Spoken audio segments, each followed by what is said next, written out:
Hello student, welcome to online tutorial session. Okay, today we will also see in the different problems regarding flowchart and algorithm. Okay, so let's find it. In previous lecture session, last we have to find out the smallest between two numbers. So let's start that we have to find out the largest among three numbers. Okay, so largest among three number, what is the condition? Let's assume we are taking three variables, that is A, B and C, and we have assumed that A is the bigger digit. Okay, we have assumed. Okay, if we assume it, then we are checking, that is B is greater than normal B is greater than big or not. Okay, if it is true, then big value we will change to B, because initially we are thinking that A is a big value. Now if B value is greater, then B is stored as big value, and then we will check that C is greater than big value or not. If C is greater than big value, then big value is equals to C. The C will be the topmost big value. Okay, so in this way we are checking. So let's start with the flowchart, how we will draw the flowchart. Okay, so here it is clearly visible that let's first step is to start. Then we have taken the input of three variables, that A, B, C, and we have initialized a value of A into another variable, that is big variable. Okay, and then I am checking with the B value with the big value, that B is greater than big or not. If it is yes, then in big value I am storing the B value. Okay, if it is not, then what I am checking?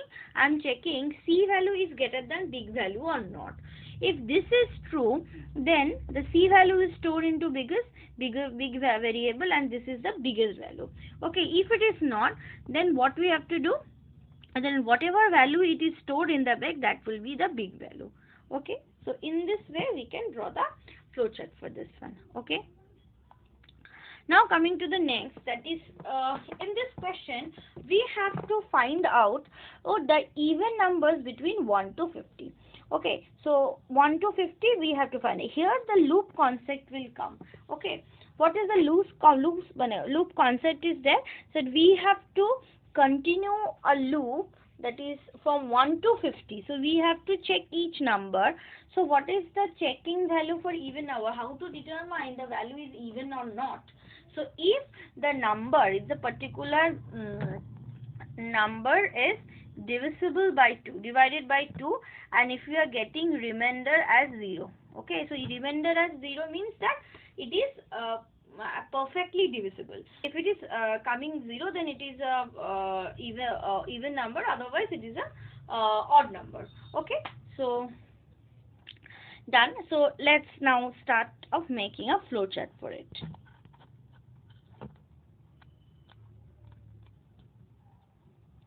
So first step is start.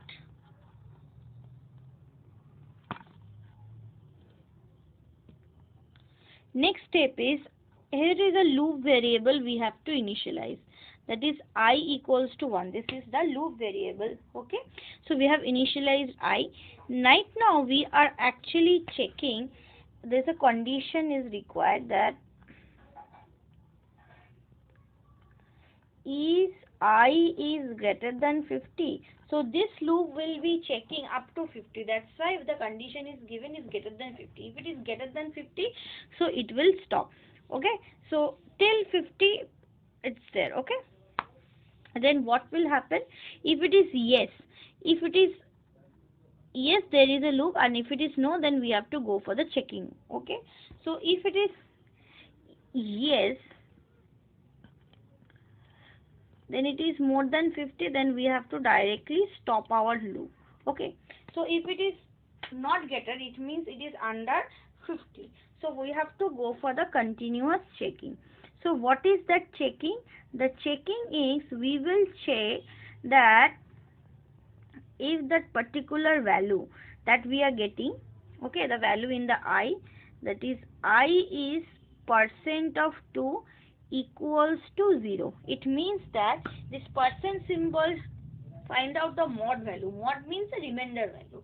So if it is getting the remainder, if it is number is divided by 2, if it is getting the remainder as 0 or not. If it is getting 0, it means if it is yes, then we have to do what? We have to, if it is yes, suppose I am writing it is the yes value. So what you have to do? So this part I am erasing. If it is yes, inside we will write the print statement. Okay. So if it is yes, then we will print the value.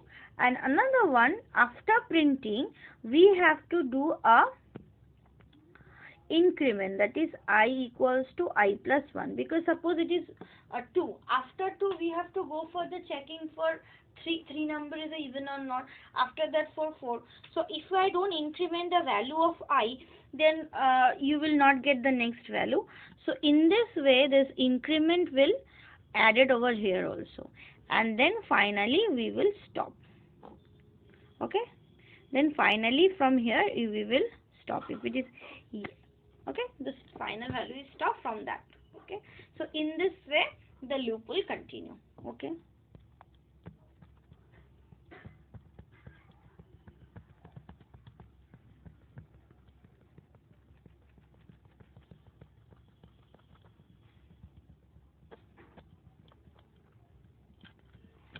Okay, now the next algorithm and flowchart is for the odd numbers.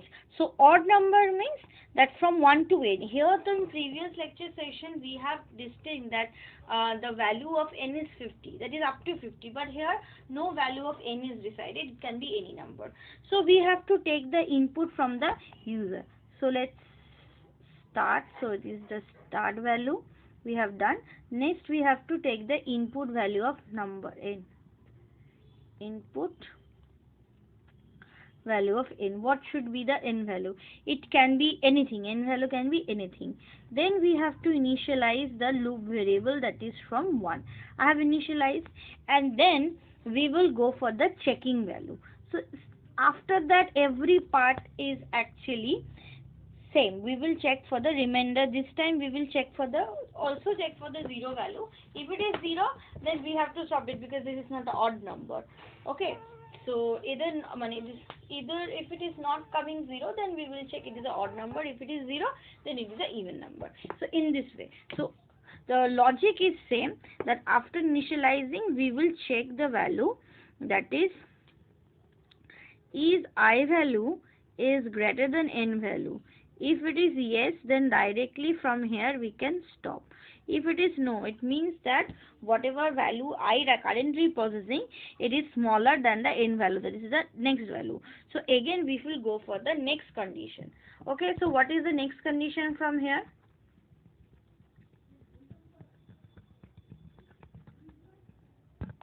The next condition is they are checking, that is I%2 is equals to 0.